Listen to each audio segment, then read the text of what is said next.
Good afternoon and welcome to the Filipino Freethinkers podcast that's also a video. I'm Red. I'm Kevin. I'm Kenneth. And I'm Liz. So we're gonna do a quick podcast to... Oh, yeah! we Okay, forgot what's your the name? little boy. What's your name? Andre. Andre. Okay, so as I was... He's the fastest boy. Okay, and we're gonna make this... Okay, we'll talk again later. That's adorable. Oh, no, it's okay. Let's go on.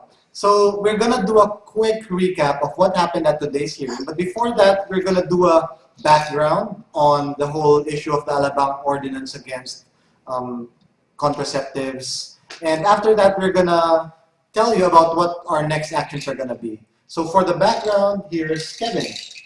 Hello. I'm going to give you a brief recap of what happened and why this ordinance came into being, just so we understand how we got here in the first place. Late last year in December, the Ayala Alabang Barangay Council, which also happened to be elected just last year, decided that their first ordinance was going to be something regulating the sale of contraceptives. Now what they did though was to formulate the ordinance very near the end of the month when everybody was about to leave for Christmas holidays. So any announcements about the discussions on the ordinance were released, for example, on the 23rd of December, when everybody obviously would be too busy to notice. So since nobody commented and then the holidays arrived, by January 3, the Barangay Council said that they had passed the ordinance. But the problem was, when the Muntinlupa City government received that ordinance, they realized that first, that a public hearing had not really been conducted, and second, there were also technical defects in the ordinance that had to be resolved first. So it was during this process of deliberation that other residents of Ayala Alabang, particularly those who were not sympathetic to the ordinance, realized that something was going on. So we had a series of meetings starting around the middle of February to begin organizing opposition to the ordinance. One of the people who helped spearhead this was former Secretary of Health, Cabral, who brought together other volunteers, myself, and other residents of the village together to begin discussing what to do. So the first plan of action we had was to determine what we were going to talk about. And we all agreed that while some of us strongly supported the RH bill, we were not going to bring that up. We were going to focus exclusively on the ordinance first. So our strategy would be to bring in experts, first legal experts, then experts from the Department of Health and the Food and Drug Administration, and as well as bringing in people, for example, from the city government to comment on the legality of the ordinance. And that's basically what we did. We got resource persons and we formulated a strategy of like who would talk. And today at the hearing, those resource persons were the same people who spoke up against the ordinance. So yes, and let's do a recap. Like what happened at the hearing from a while ago. Can you tell us about that? Well, one thing I noticed about the hearing was that there were two panels that were created, one of course supporting the ordinance and another panel opposing the ordinance. What was interesting was in the middle, we had the Barangay Council, the people responsible for the ordinance, but they were supposedly sitting as a neutral body, so they didn't speak. They were just there to administer the hearing. So the format was, we had an alternation of speakers, first from the pro-ordinance side, then the anti-ordinance side, along with rebuttals, at the end of which there was a summary of the case of each side, and then we had an open forum where we had members of the audience ask questions. During most of the proceedings, what we noticed was that the pro-ordinance people were harping, particularly on the first the ineffectiveness of contraceptives, which they said would lead to increased abortions, and second, that contraceptives in themselves were dangerous to health. Finally, one of their representatives, Senator Aquilino Pimentel, spoke about how our Constitution and our laws permitted such an ordinance to be created. Would you like to recap the anti-ordinance side? Well, for the anti-ordinance side, although first of all, I think it's important to note that those kinds of tactics which the Barangay Council used, making sure that you only have these discussions at the end of the year when nobody can talk about it, to try to push it in under, to try to make sure there's no public debate.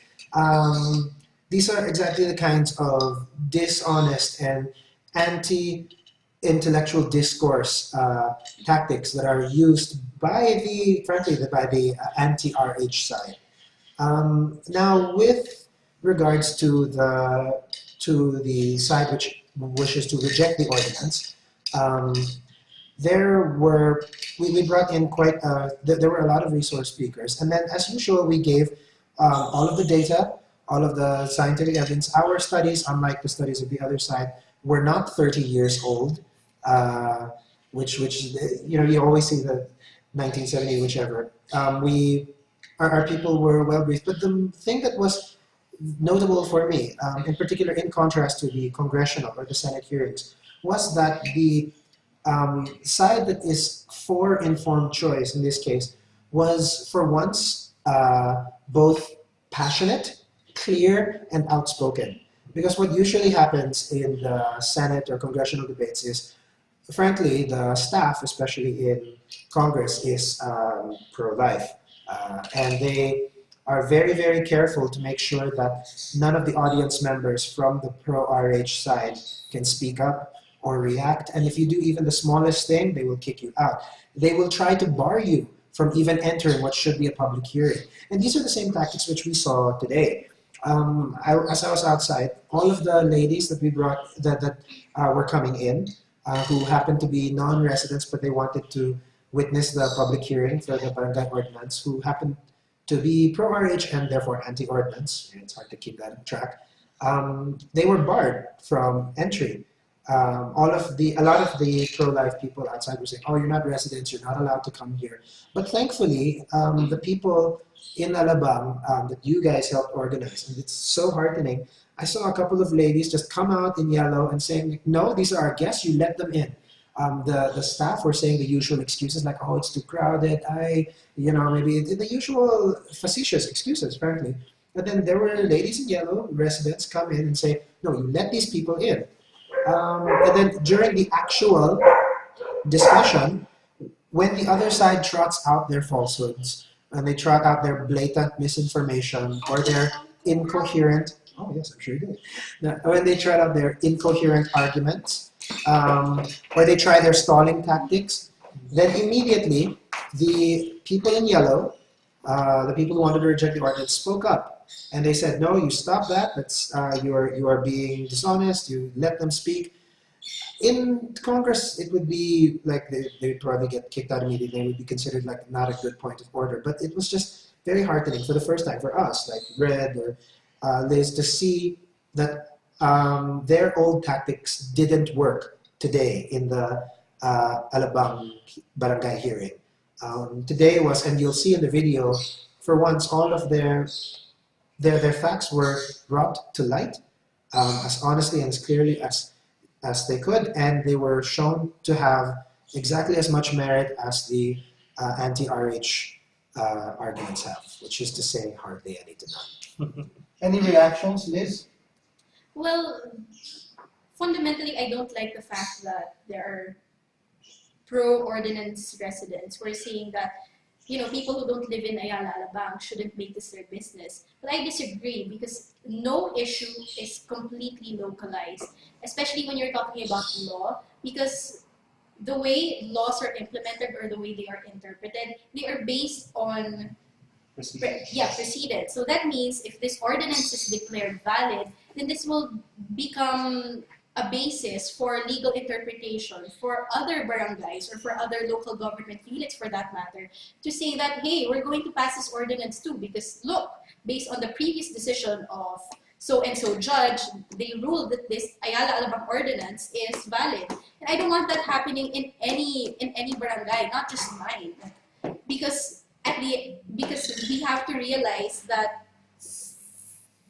contraception is a woman's right, and it's also the family's right to determine the future of the individuals in that unit. Yes, and let's drill down to their arguments. Again, they brought out their favorite thing, that they declare themselves pro-life, and that this ordinance is even the name, the protection of the unborn child.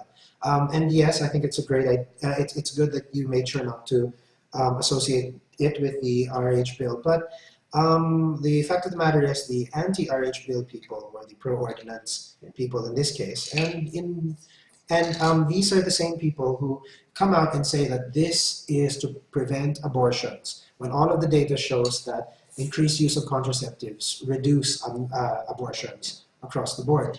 They went out again and said that this thing along and contraceptives, it's abortion. That's what they're always saying, despite the fact that nothing could be nobody wants more abortions. Nobody from our side, no sane person wants more abortions. But this is their constant this is the constant thing that they throw at us, so that you cannot have a rational debate. You always go to some kind of irrational and unfounded argument that will appeal to some kind of emotion, and then just throw out any other facts. Well, several times the speakers from the pro-ordinance panel, Yes. if they weren't going over the time limit assigned to them, Yes. they would not answer the questions or address the issues that were supposed to be discussed during Yes. that portion.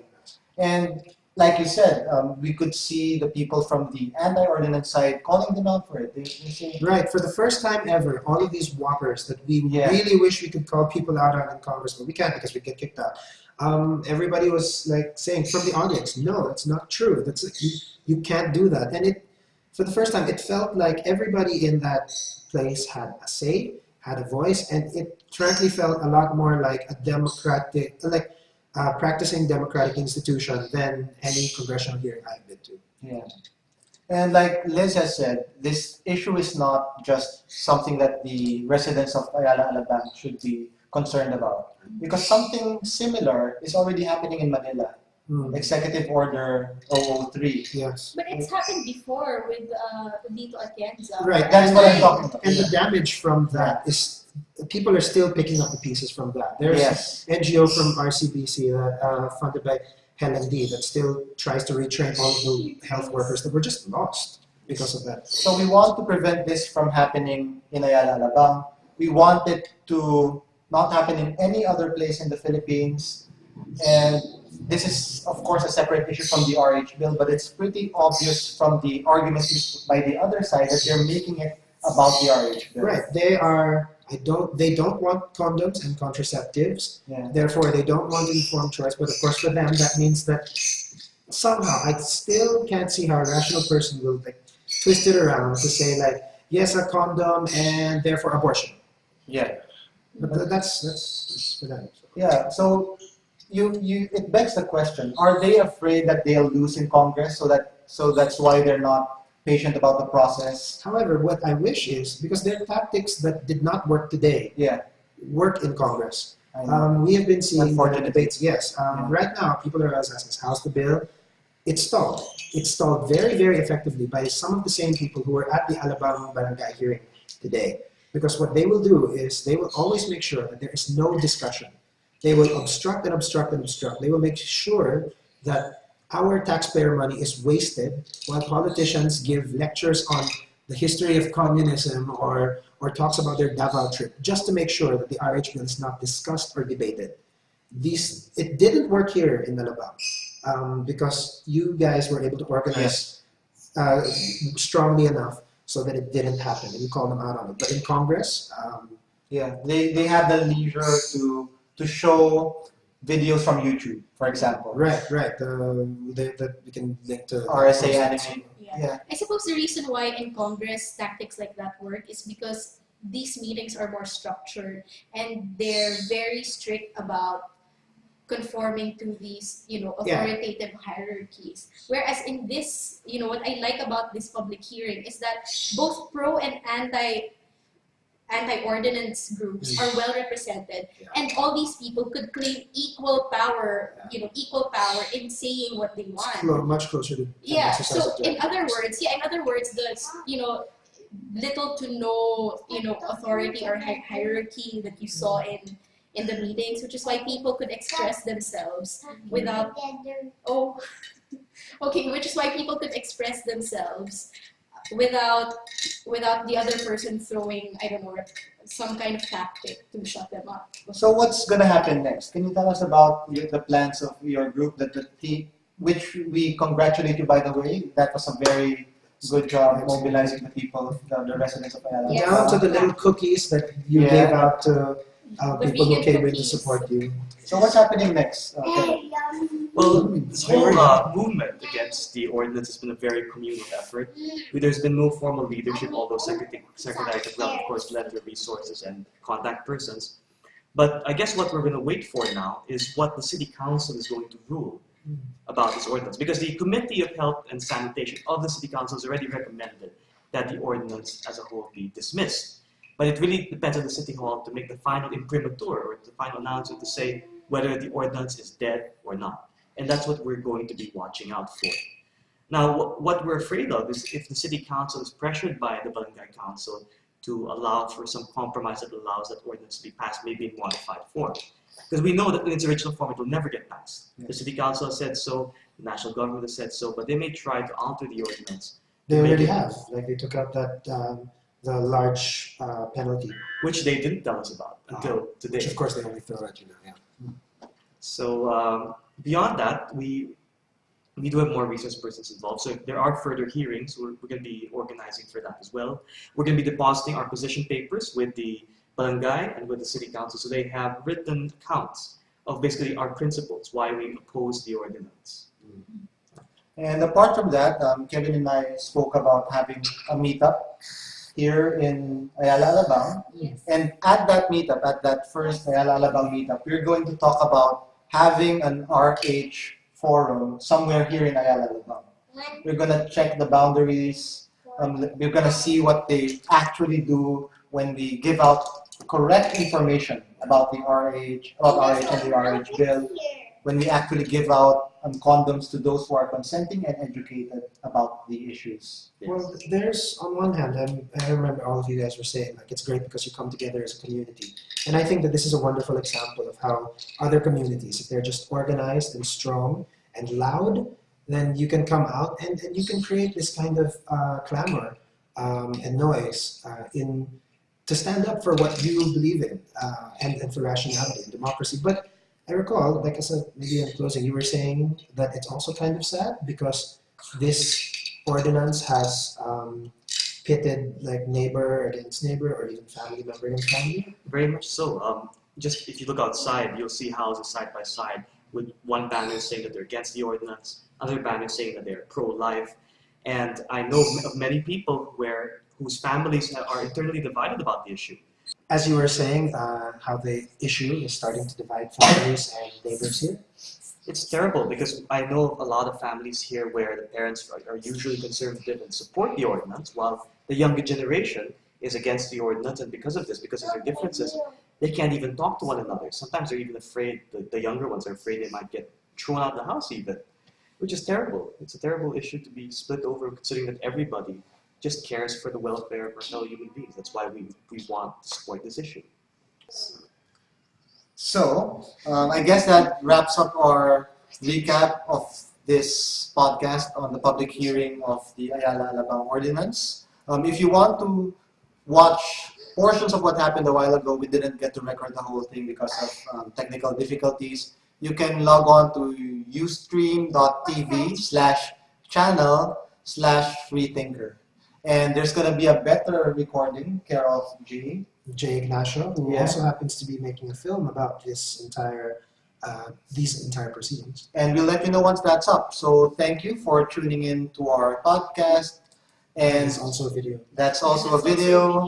And see you next time. Thank you. Bye.